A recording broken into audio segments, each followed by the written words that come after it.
तो आदाब, नमस्कार, गुड इवनिंग, सत श्री अकाल। एक बार फिर आप तमाम लोगों का स्वागत है क्राइम पक्की कहानी की इस एपिसोड में। उम्मीद है पूरी फैमिली अच्छी होगी, अपना और अपनों का ख्याल रख रही होगी। आज सुबह अफसोस हुआ अफगानिस्तान के बाहर होने का, लेकिन उससे ज़्यादा अफसोस इस बात का हुआ जिस तरीके से अफगान बाहर हुई।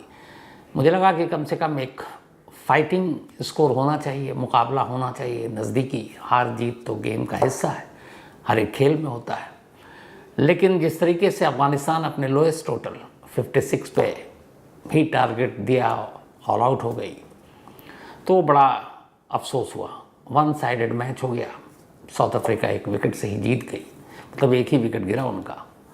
और पहली बार किसी आईसीसी टूर्नामेंट के फाइनल में साउथ अफ्रीका की टीम पहुंची। अब तक उन्हें कहा जाता था चोकर हैं, चोक कर जाते हैं बड़े मैचों में, लेकिन इस बार पहली बार साउथ अफ्रीका की टीम फाइनल में पहुंची है। अफगानिस्तान का ये सफ़र ख़त्म, लेकिन अफगानिस्तान के लिए टूर्नामेंट कई मायनों में लाजवाब और हमेशा यादगार रहेगा।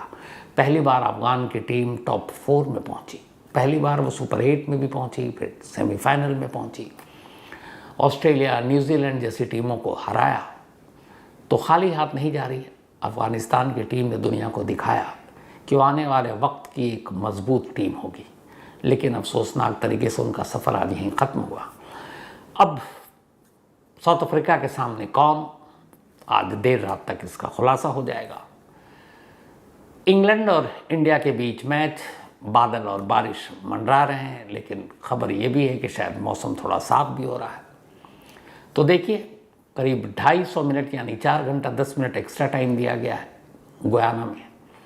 और उस हिसाब से मुझे लगता है कि अगर ये मैच नहीं होता तो इंडिया थ्रू हो जाएगी फाइनल के लिए, क्योंकि पूल में उसने टॉप किया था और इंग्लैंड बाहर। लेकिन एक सच्चा और अच्छा क्रिकेट का जो फ़ैन होता है वो ये मानकर चलता है कि गेम हो और मुकाबला हो और फिर हार जीत हो, फिर तय हो कि कौन फाइनल में जाएगा। तो मैं भी वैसे ही हूँ क्रिकेट का फ़ैन। मैं चाहता हूँ कि हम इंग्लैंड को हरा कर जाए, न कि ये कि बारिश से ये मैच अबेंडन हो जाए और इंडिया यूं ही फाइनल में पहुँच जाए। तो फाइनल दिलचस्प, हम सबकी दुआ और उम्मीद यही है इंडिया और साउथ अफ्रीका के बीच फाइनल हो।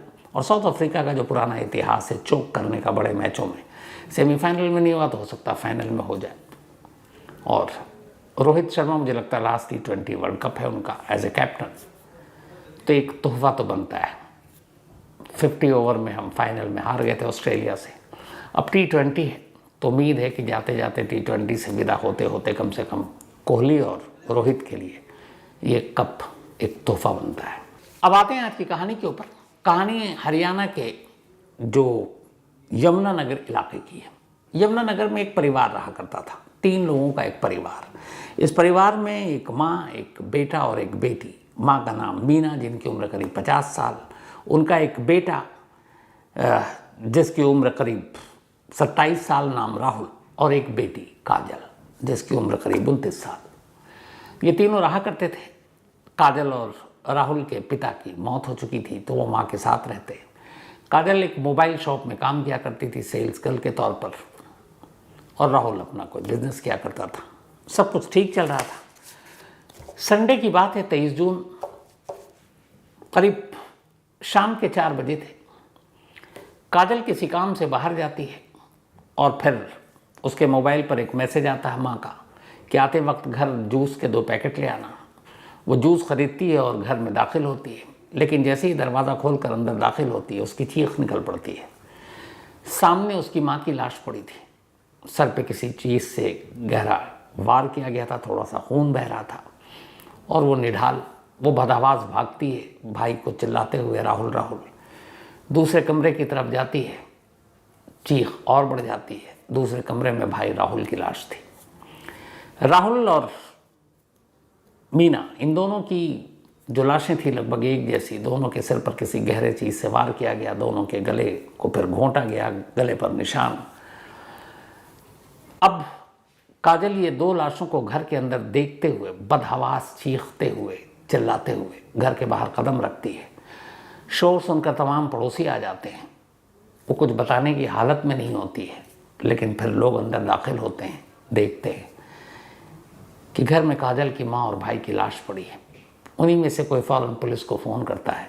पुलिस की टीम आती है। घर की तफ्तीश करती है। लाश को पोस्टमार्टम के लिए भेज दिया जाता है। घर से तमाम ज़रूरी फिंगरप्रिंट्स उठाए जाते हैं। घर के अंदर का मंजर यूं था कि घर के हर कमरे को लगभग तहस नहस कर दिया गया था, चाहे वो अलमारी हो, बेड बॉक्स हो, सब कुछ खोल कर कपड़े बाहर पड़े हुए। ऐसा लगा कि हर चीज़ की तलाशी ली गई है। अब इधर काजल घर की इकलौती जिंदा बची लड़की और इत्तेफाक से वो उस वक्त बाहर थी।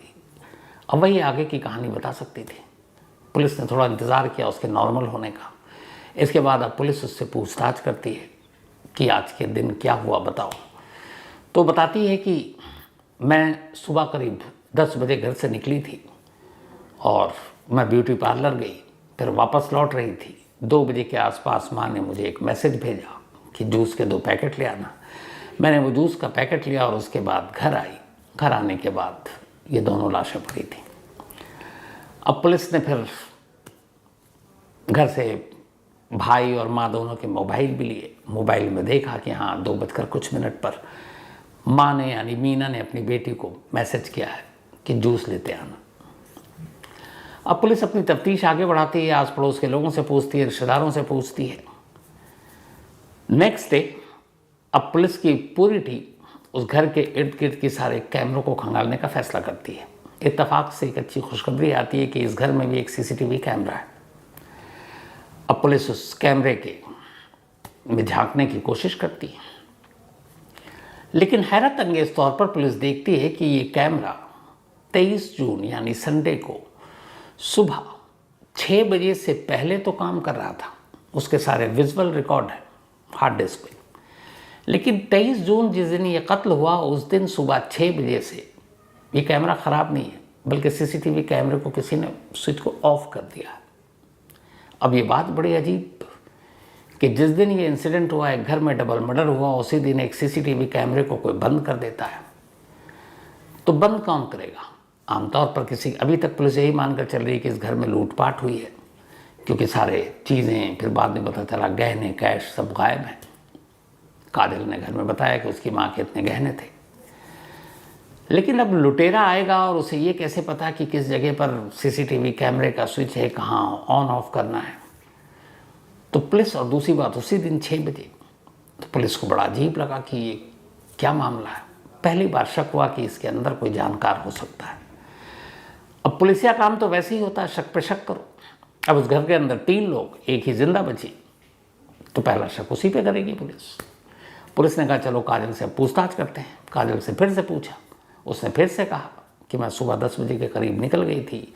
उसके बाद घर 3 से 4 के दरमियान लौटी, माँ के लिए जूस लेकर आई और मेरे सामने लाश पड़ी थी।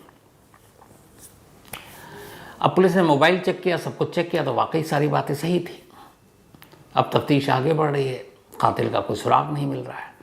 तभी पुलिस ने कहा कि आसपास इस जो काजल का घर है, अगर उसके घर में सीसीटीवी कैमरा है अंदर और बाहर, तो आसपास के लोगों ने भी लगा रखा होगा। यमुनानगर में बहुत सारे लोग लगा कर रखते हैं।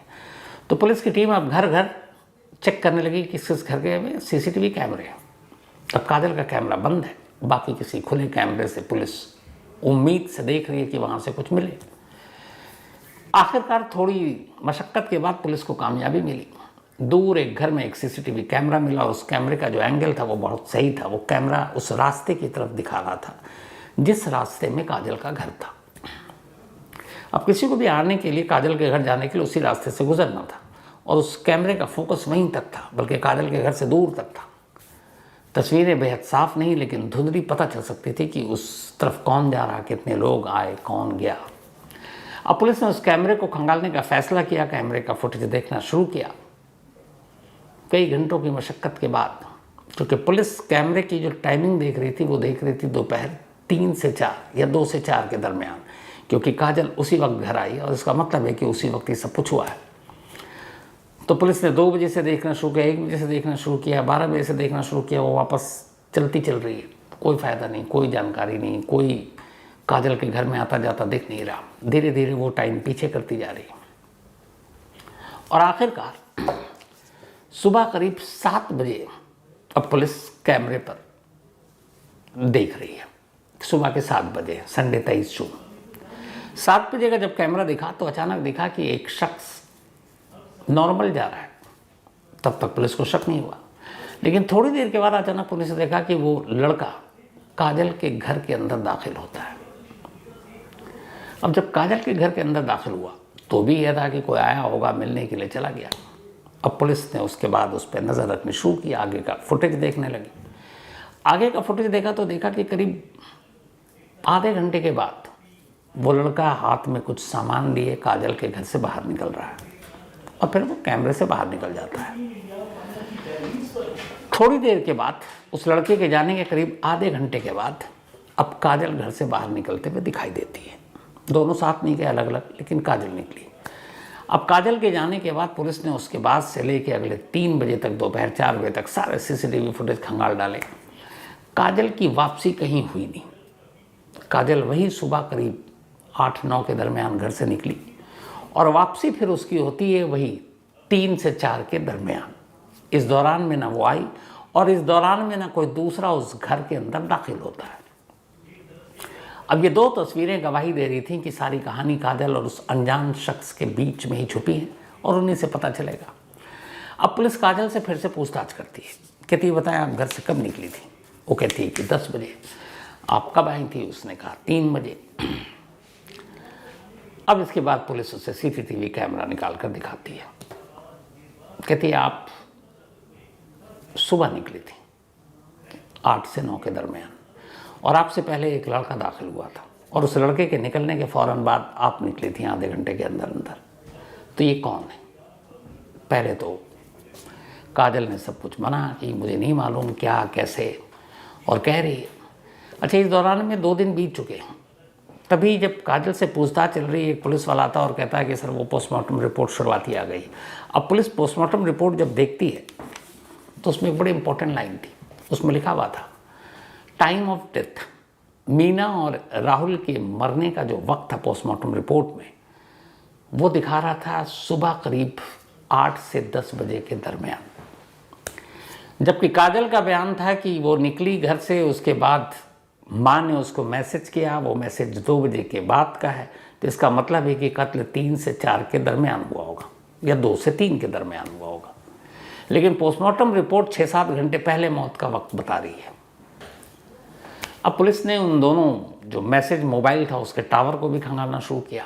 जब माँ ने मैसेज किया जूस के लिए, तो पता चला कि जब माँ ने मैसेज किया और काजल के पास मैसेज आया, तब दोनों के मोबाइल टावर एक ही जगह दिखा रहे थे और वो घर नहीं था बल्कि घर के बाहर मार्केट था।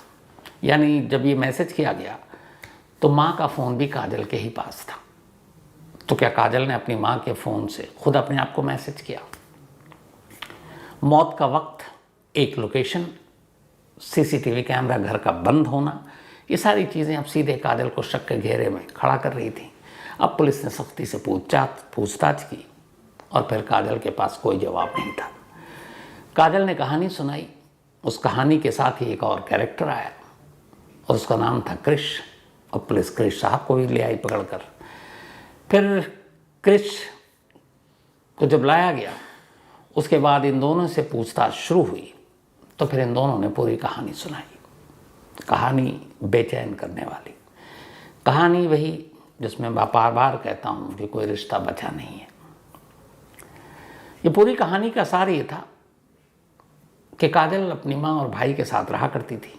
बचपन में भाई और बहन में ज़्यादा उम्र का फासला था नहीं, करीब 2 साल का था, तो दोनों साथ साथ पले बढ़े।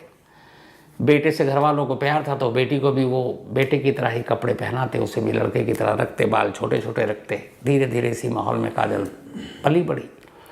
अब माँ बाप को लगा कि दोनों को एक साथ एक ही तरीके से ट्रीट कर रहे हैं, पर उन्होंने पता नहीं था कि बड़ी होकर काजल जो है वो लड़कियों जैसे कुछ हरकत ही नहीं करेगी, न कपड़े पहनेगी। वो अपने आप को तब भी लड़का मानेंगी और जैसे जैसे वो बड़ी हुई वो अपने आप को हमेशा लड़कों के साथ रखती, लड़कों के साथ खेलती, लड़कों के साथ उठती बैठती। कोई लड़की उसकी दोस्त नहीं थी। अब जब बड़ी हुई तो माँ को फिक्र हुई। उन्होंने कहा कि बेटी तुम लड़की हो, थोड़ी सी लड़कियों की तरह रहो, कहाँ तुम लड़कों की तरह। और इस पे लेके अक्सर झगड़ा होता माँ बेटी में। यहाँ तक कि फिर उसने इंस्टाग्राम पे अपना एक नवाब के नाम से आईडी भी बनाई और उसमें वो बहुत सारी रील डालती और हर रील में वो लड़कों की तरह कपड़े पहनती, लड़कों की तरह रहती, उसके सारे दोस्त भी लड़के। तो माँ बाप उसको टोकते रहते थे। फिर एक वक्त हुआ जब उसने अपनी एक सहेली से अपने भाई की शादी करवा दी, राहुल की। लेकिन उस सहेली के साथ भी काजल के कुछ अजीब रिश्ते थे, जिसकी वजह से बाद में राहुल का रिश्ता टूट गया और शादी के बाद पति पत्नी अलग हो गए।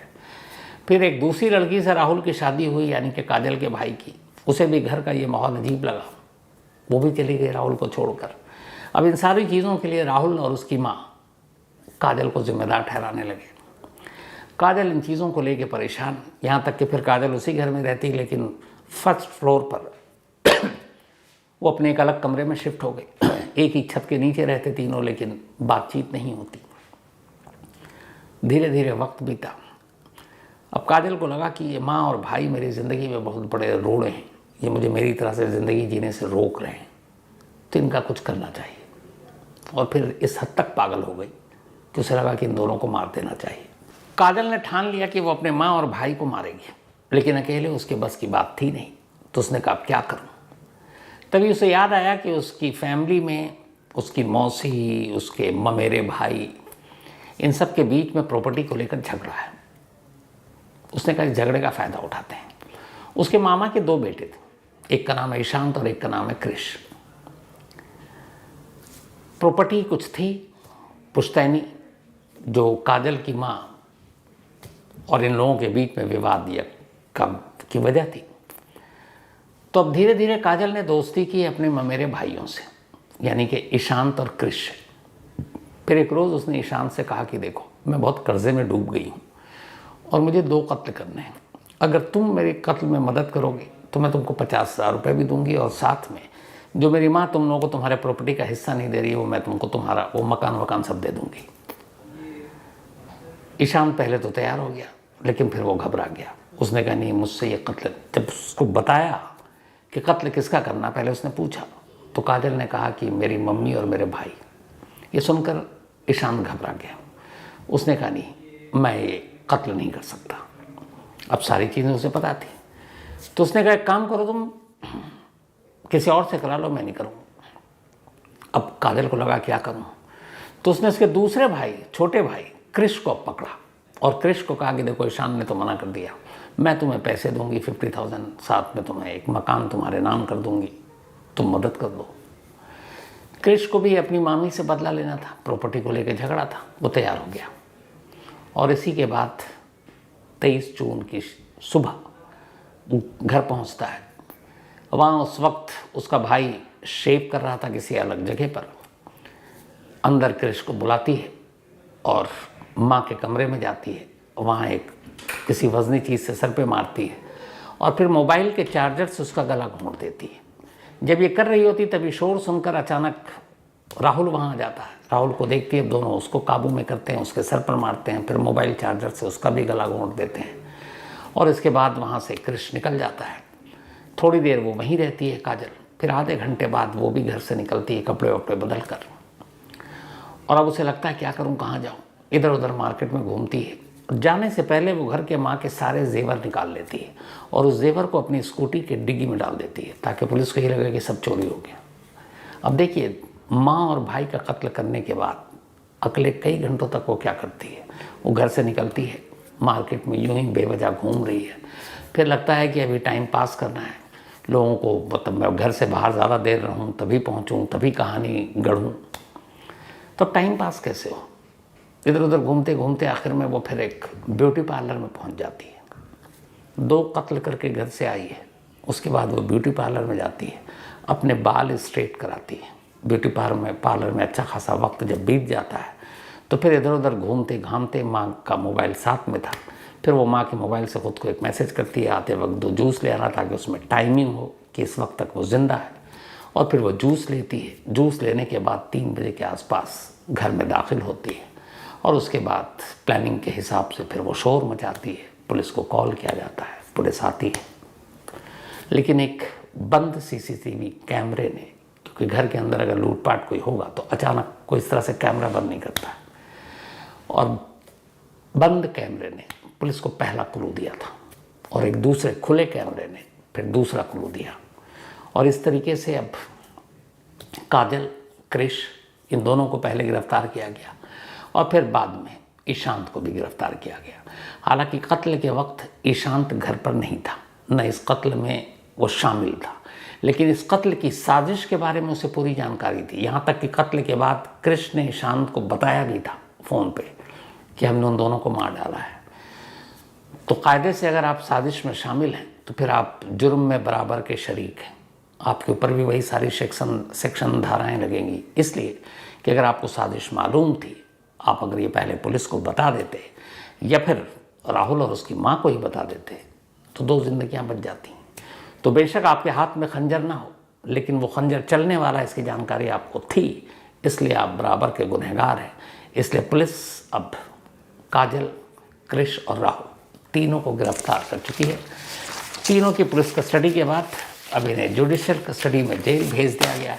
90 दिन का वक्त, इसके बाद चार्जशीट दाखिल होगी और इसके साथ ही फिर से एक रिश्ता दागदार हो गया।